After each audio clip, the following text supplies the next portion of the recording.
नमस्कार दोस्तों।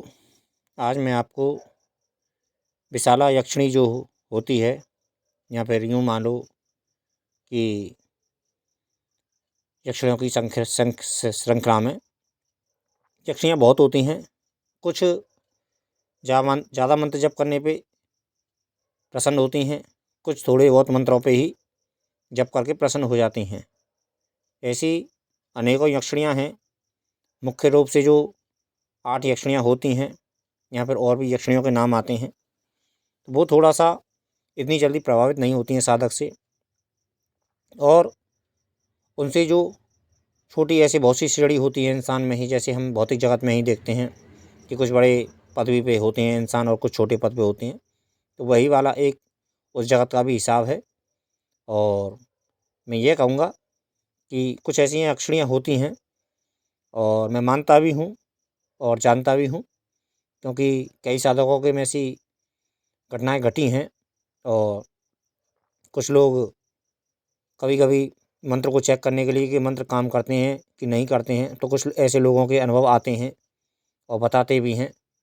तो उन लोगों को कभी कभी ऐसी यक्षिणियों को मंत्र जप करने पे कभी कभी शक्ति सामने आ जाती है और वो इसके लिए तैयार नहीं होते हैं, और वो उस कल्पना को करते ही नहीं, वो तो केवल चेक करने के लिए करते हैं कि देखते हैं मंत्र काम करता है कि नहीं करता है।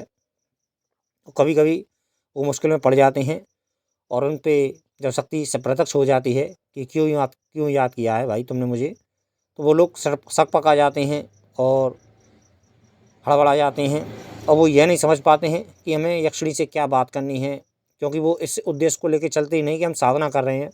वो तो केवल मंत्र को चेक करने के लिए साधना वगैरह करते हैं, और जब उनको अनुभूति होती है तो वो उसके लिए तैयार नहीं होते, और कभी कभी समस्या में कुछ लोग पड़ जाते हैं। यहाँ पर यूँ कह लो कि रूप रंग को देखकर उसके झांसे में आ जाते हैं। यहाँ पर यूँ समझ लो कि उसको ये कहना पड़ता है कि मैंने तो चेक करने के लिए और मुझे क्षमा करें, और मैं आगे से ऐसा नहीं करूँगा। तो ऐसी गलती ही मानते हुए भी साधक देखे गए हैं, और ये विशाला यक्षिणी है, और यह 10,000 बार जाप करने पे सिद्ध हो जाती है। और ये यक्षिणी साधकों को भौतिक सुख प्रदान करती है।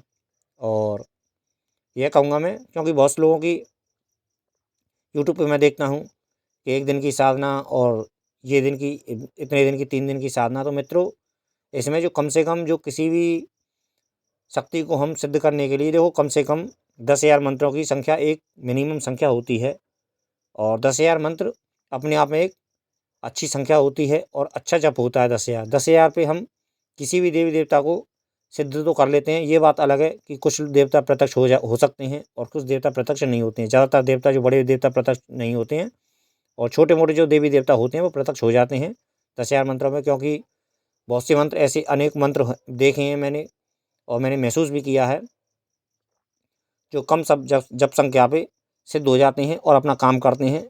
तो ऐसे ही उनमें से ये विशाला यक्षिणी है, और ये 10,000 मंत्रों पे सिद्ध हो जाती है।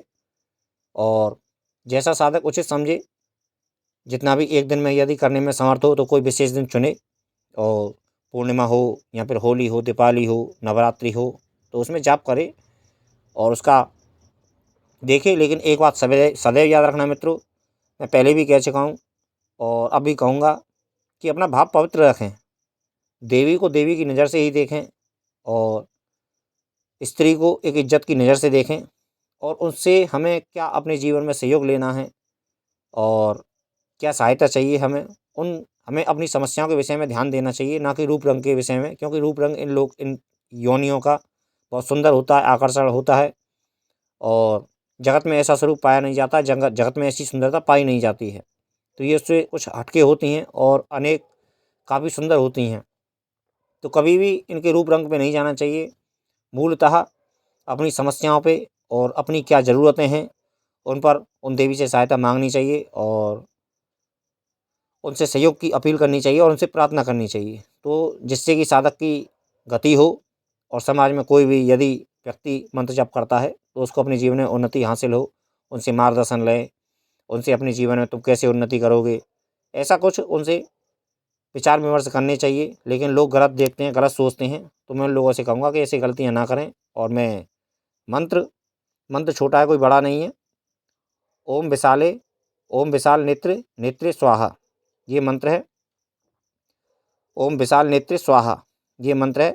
और जो भी साधक जप करना चाहे, और मित्रों आने वाले समय में मैं काफ़ी कई साधना में उतरूँगा, और कई साधना में मैं हो सकता है कि मुझे वक्त मिले ना मिले शिवरात्रि के बाद में, क्योंकि मौसम बदल जाएगा, थोड़ा सा मौसम सर्द गर्म हो जाएगा, तो उसमें साधक कोई भी साधना कर सकता है, क्योंकि सामान्य मौसम रहता है। और मैं भी कई बड़ी साधना में उतरूँगा, और हो सकता है कि मेरे वीडियो कम आएँ, या फिर मैं आप लोगों से कम चर्चा कर पाऊँ, क्योंकि काफ़ी साधनाएँ भी करनी है मुझे, और मुझे अपनी साधनाओं के क्षेत्र में जाना है और बड़ी बड़ी उपलब्धियाँ हासिल करनी है।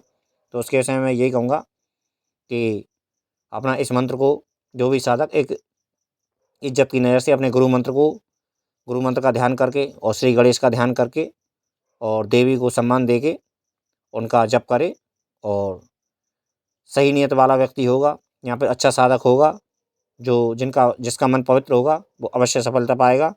हर हर महादेव।